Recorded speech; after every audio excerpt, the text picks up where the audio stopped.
Le Seigneur des Anneaux regorge de peuples fantastiques, des elfes et hobbits aux nains et ents, mais de nombreuses parties de l'histoire étaient consacrées aux différentes civilisations des hommes. Bien le bonsoir, mesdames et messieurs. Nous sommes l'animation de la soirée. Les hommes régnaient au Gondor et au Rohan dans les films de Peter Jackson, mais l'histoire fantastique de Tolkien a également décrit leurs ancêtres et les différents royaumes qu'ils habitaient, ainsi que de nombreux autres royaumes et tribus d'humains. La deuxième trilogie de Peter Jackson, Le Hobbit, a exploré les hommes de Dale, qui ont formé leur propre groupe d'hommes dans le monde de Tolkien.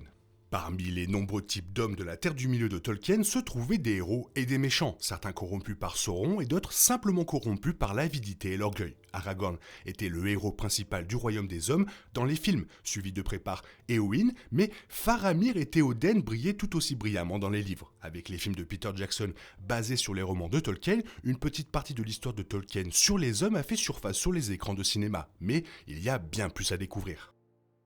Les Eddin furent parmi les premiers hommes de la Terre du Milieu. Les hommes se sont réveillés pour la première fois à Idlórin et Morgoth a réussi à séduire et à servir certains d'entre eux. Cependant, ceux qui résistèrent à Morgoth étaient les Eddin et ils furent finalement divisés en 3 tribus. Les Eddin étaient les ancêtres des Numénoréens, des Dunédin, des Gondoriens et des hommes du Nord, entre autres. La maison Béor ressemblait le plus aux elfes Noldor avec leurs cheveux noirs et ils ont été rencontrés par l'elfe Finrod qui leur a transmis beaucoup de sagesse. La maison Aleth comprenait des guerrières semblables à des Amazones. La maison Ador ressemblait le plus aux elfes Vanyar avec leurs cheveux blonds. Tous les Eddin étaient considérés comme des races nobles.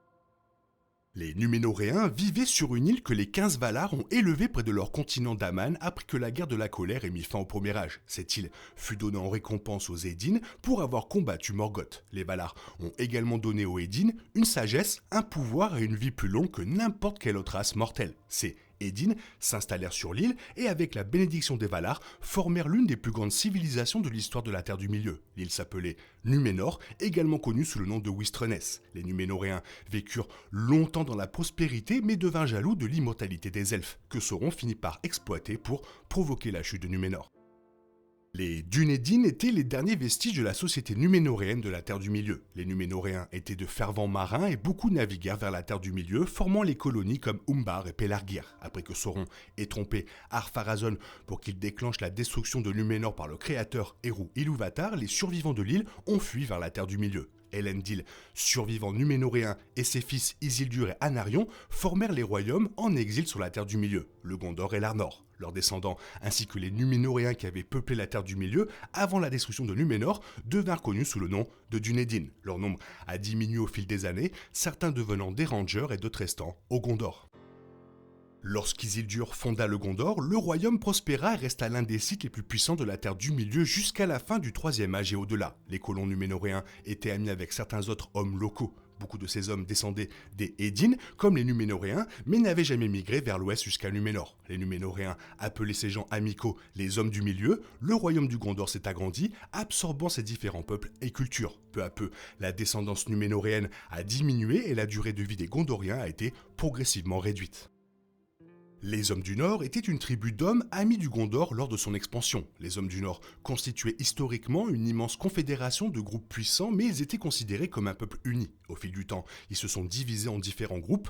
Pour la plupart, les Hommes du Nord habitaient le Rhovanion, que les observateurs des Anneaux de pouvoir peuvent reconnaître comme le territoire des pieds velus. Les colons numénoréens considéraient les Hommes du Nord comme les Hommes du Milieu, les considérant comme les descendants des Eddin. Les Hommes du Nord n'avaient pas traversé les montagnes bleues jusqu'au Beleriand et n'avaient pas combattu Morgoth. Ils avaient donc une durée de vie nettement plus courte que celle des Dunédin. Les hommes de Dale et de Locktown étaient des hommes du Nord, du Troisième Âge, tout comme les hommes des bois de la Forêt Noire. Les Rohirrim étaient également connus sous le nom d'Eorlingas, du nom du roi Éorl ou du seigneur des chevaux du Rohan. Ils descendaient des Éothéodes, qui étaient un groupe d'hommes du Nord. Les Rohirrim étaient les alliés du Gondor et l'union du Gondor et du Rohan assura la victoire de la guerre de l'Anneau. Les Rohirrim célèbres incluent Théoden et Éowyn, qui était un personnage de première importance dans le livre du Seigneur des Anneaux et dans les films. Théoden était un héros encore plus grand dans le livre, prouvant la valeur du Rohan. Tolkien a basé le Rohan sur la culture anglo-saxonne de toute la Terre du Milieu dans le roman des Seigneurs des Anneaux. Le Rohan représentait le plus l'humanité. Les hommes du pays de Dain ont été en guerre contre les Rohirrim tout au long de leur histoire. Ils apparaîtront en combattant les Rohirrim dans le film La guerre des Rohirrim et ils sont également apparus comme alliés de Saruman dans les Deux Tours. Le prochain film d'animation et la saga emblématique de Peter Jackson adaptent tous deux les hommes sauvages du pays de Dain, une race féroce descendant des Eddin. Descendants de la maison isolée de Halet, les hommes du pays de Dain ont développé une langue et une culture différentes de celles des autres Eddin et hommes du Nord. En tant que tels, certains colonisateurs numénoréens ne les ont pas reconnus comme des hommes du milieu. Ils les traitèrent avec hostilité, dévastant leurs forêts pour le bois. Une histoire mouvementée s'ensuivit entre les hommes du pays de Dain, les Gondoriens et leurs alliés. Les Orientaux étaient un terme général utilisé pour décrire les gens de l'Est dans Le Seigneur des Anneaux. Certains des premiers Orientaux décrits dans l'histoire de Tolkien, Bor et Ulfang, étaient alliés à Morgoth. Bor et Ulfang et leurs partisans peuvent être comptés parmi ceux que Morgoth a réussi à corrompre à son service après avoir trouvé des hommes éveillés dans l'Est de l'île Lorien. Sauron a continué le travail de Morgoth après que Morgoth ait été jeté dans le vide, dominant de nombreux peuples orientaux. À un moment donné, au cours du second âge de la Terre du Milieu, Sauron a forgé des anneaux de pouvoir conçus pour contrôler leurs porteurs. Sauron a donné 9 anneaux aux hommes qui sont devenus de puissants seigneurs et l'un d'eux était Camul l'Oriental. Bien sûr, il est finalement devenu un spectre de l'anneau. Les Haradrim étaient également connus sous le nom de Suderon et étaient l'une des races tombées sous l'emprise de Sauron. Sam et Frodon regardèrent avec admiration les Haradrim passer devant leur cachette. Ils ont noté les éléphants épiques de Tolkien que les Haradrim chevauchaient au combat. Les Haradrim étaient les hommes de Harad qui s'étaient réveillés à l'origine à Idlorin comme les Eddin mais n'avaient pas combattu Morgoth dans les guerres de Beleriand. Morgoth séduit de nombreux Haradrim à son allégeance. De nombreux colons numénoréens puissants ont traité les Haradrim aussi bien qu'ils ont traité les hommes du pays de Dain, les peuples de la Terre du Milieu, déclarant même qu'ils les ont vendus comme esclaves. Cela a aidé Sauron à retourner davantage les Haradrim contre le Gondor et leurs alliés, les Elfes. Les corsaires d'Umbar étaient des hommes de la colonie côtière d'Umbar qui avaient une histoire complexe. Située sur la côte juste au sud du Gondor, Umbar a peut-être été fondée à l'origine par le Numénoréen Aldarion au deuxième âge et est restée une colonie numénoréenne pendant un certain temps. De nombreux Numénoréens noirs sont venus vivre à Umbar. Ces Numénoréens appartenaient à un groupe politique opposé à Elendil. Appelé les Hommes du Roi, ce groupe a continué à s'opposer au leadership d'Elendil, au Gondor et à l'Arnor. Cela a constitué la base de nombreuses guerres à venir. Les corsaires d'Umbar ont combattu aux côtés de Sauron dans la guerre de l'Anneau. Les Variag étaient les hommes de Khand, un royaume du sud-est de la Terre du Milieu. Khand était encore plus au sud que le Mordor et encore plus à l'est que Harad, ce qui en faisait l'un des royaumes les plus mystérieux de Tolkien. Khand était allié au Mordor et les Variag se sont battus pour Sauron dans la guerre de l'Anneau. Le Seigneur des Anneaux a donné peu de détails sur la société Khand ou sur la raison pour laquelle il s'était allié à Sauron, et si cela était dû à la peur ou à une sorte de croyance authentique en son ordre mondial. Il y avait une chance que Sauron en ait utilisé un ou plusieurs avec l'un de ses anneaux de pouvoir. Les Orientaux formèrent une alliance avec Khand pendant un certain temps.